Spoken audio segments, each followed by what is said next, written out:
देखिए, किस पर कोई ऐसा वर्ग नहीं है जिस पर असर नहीं पड़ेगा।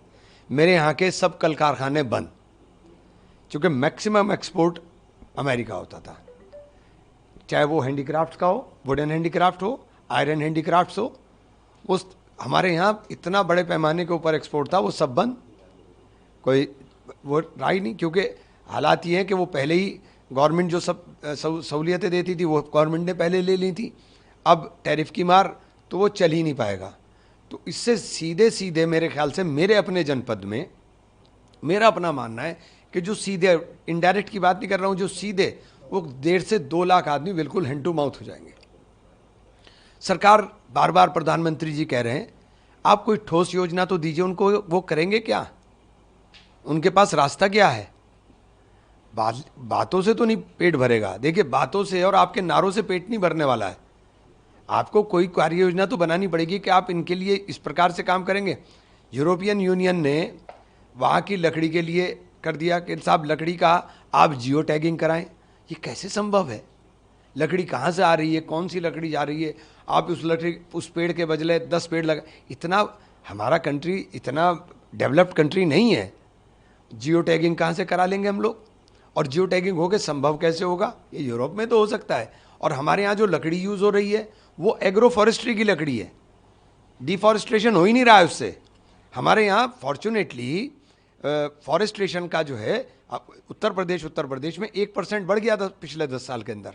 तो हमारे यहाँ डिफॉरेस्ट्रेशन हो ही नहीं रहा है, ये एग्रो फॉरेस्ट्री की लकड़ी यूज़ हो रही है।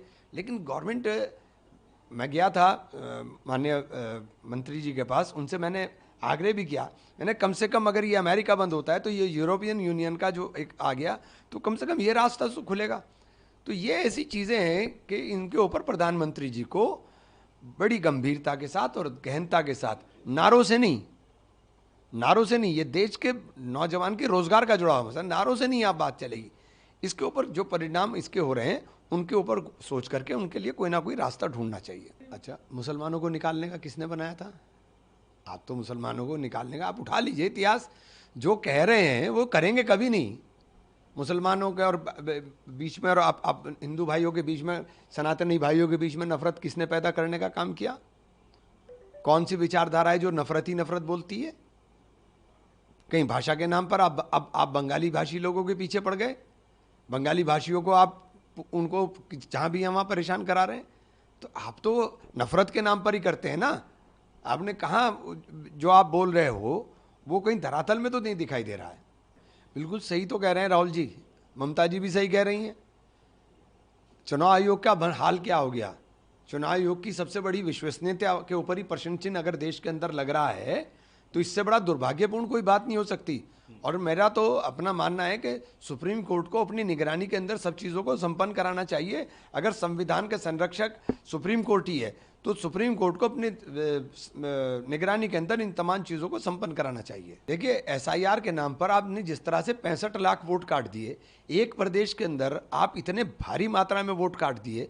आप लोगों के हाल देखिए जाकर के, सीमांचल के अंदर लोग इसलिए नहीं परेशान है उनका वोट कट गया, वो इसलिए परेशान है कि आज वोट कटा है और कल को सीए एनआरसी के अंदर इनको रख करके इनको कभी बांग्लादेश का, कहीं बर्मा का, कभी किसी और देश का नागरिक बता करके डिपोर्ट करने की तैयारी करेंगे या डिटेंशन कैंप में डालेंगे। तो हर आदमी इस वक्त परेशान फिर रहा है, हर आदमी इस वक्त परेशान फिर रहा है। जो सुप्रीम कोर्ट ने कहा है कि आधार कार्ड ही मान्य होना चाहिए, आधार कार्ड अकेला डॉक्यूमेंट अपने आप में ऐसा गवर्नमेंट ऑफ इंडिया का डॉक्यूमेंट है, उसको मान करके उसको लिंक कर देना चाहिए।